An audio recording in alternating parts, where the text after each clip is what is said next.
rare opportunity to reason together and reconcile with our current realities.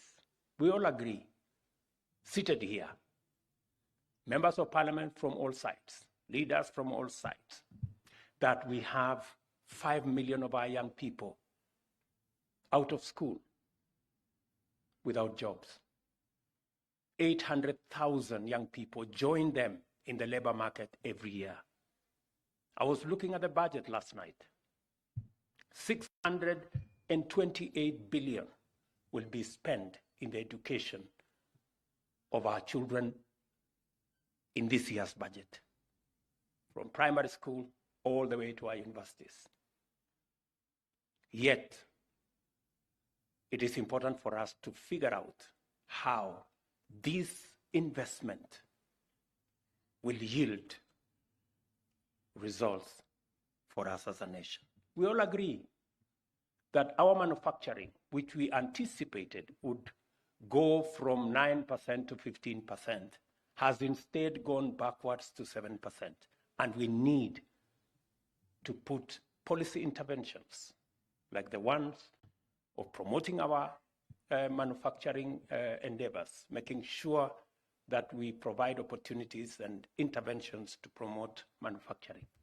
We are all agreed that our exports as a percentage of GDP have come down from 28% to 10%. We need to do something about it. We need to promote, we need policy interventions that will encourage our exports. We all agree that 7 million Kenyans today live in informal settlements, suffer the indignity of living in settlements that do not have adequate water, do not have adequate sanitation. They are our brothers and sisters. We all agree that our agricultural land is threatened by subdivision, and food insecurity is a reality. That is why we have a conversation about the high cost of living. We need to do something about it. We all agree that borrowing is not the way out of our current situation, that our debt has increased from about 4 trillion to 9 trillion in 5-6 short years. We must reconcile ourselves to that truth. So, as we participate in this important debate on the finance bill, let us ask God to open our eyes and enable us clearly see real choices that we have to make. And I want to remind you the words of Daniel 11:32 that say, even in the context where we are, Daniel reminds us that, but those who know their God, they will be strong and they will do great exploits. Living within our means requires us to work with what we have. You remember Moses. He was confronted with a situation. God asked him, what do you have in your hand? And you know what he had in his hand. You also remember Jesus asked his disciples when they were confronted with a situation of feeding 5,000 people. Jesus asked the young man and the lady, what do you have in your hand? We are at the threshold of great transformation and in a moment which demands singular courage. Our commitment is under test. Only bold decisions will enable us to make the best of this opportunity to unlock the possibilities of the Kenya we all want for ourselves and for our children. It is time to be bold and brave. Delay tactics and sabotage are written in the shaky handwriting of cowards. Excuses are the nails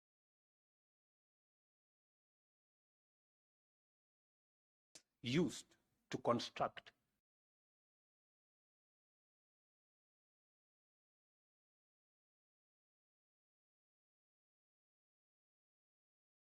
let us also be reconciled to our collective aspirations in order for us to live up to the true promise of this moment and our common destiny. I listened to my brother Michael Hastings very carefully, and he spoke to our hearts. And let me say, if you don't remember anything he said, if you don't remember anything that I have said, if you don't remember anything that was said by anybody, please just remember his words. He said, if you feel pain, you are alive. But if you feel the pain of others, you are a human being.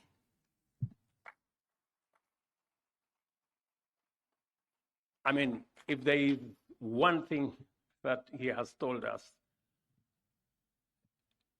that is profound in what I heard him speak, if we all feel the pain of what it is that we have to do, then we are alive. But if we feel the pain of others, then we are human beings. I want us to ask ourselves, if we feel the pain of the 3%, then it's because we are alive.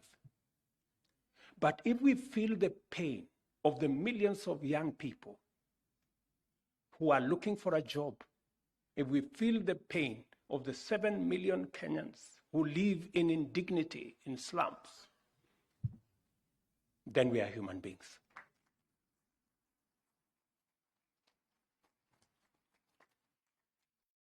Say one more thing, because I don't want to preach. Let me say just one more thing.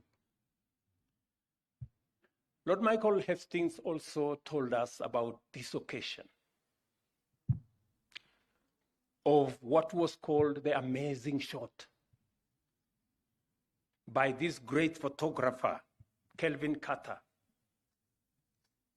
of this person, this child confronted by a vulture. It was a moment. But he walked away. And he never remained the same. You heard that he committed suicide. As leaders, we know, we witness every day millions of our young people confronting us in our markets, in villages, in our streets. We all travel the 1,411 informal settlements, slums in Kenya. We see those people. Let us not do what Kevin Carter did. Let us not take photographs of them. Let us not take selfies of them and walk away. Let us do something about their situation. Ladies and gentlemen, I am truly, truly happy to be here this morning. We look forward to this coming together of all of us leaders going into the future. And I wish our great leaders in Parliament the very best as they continue to put us together in this prayer breakfast. God bless you.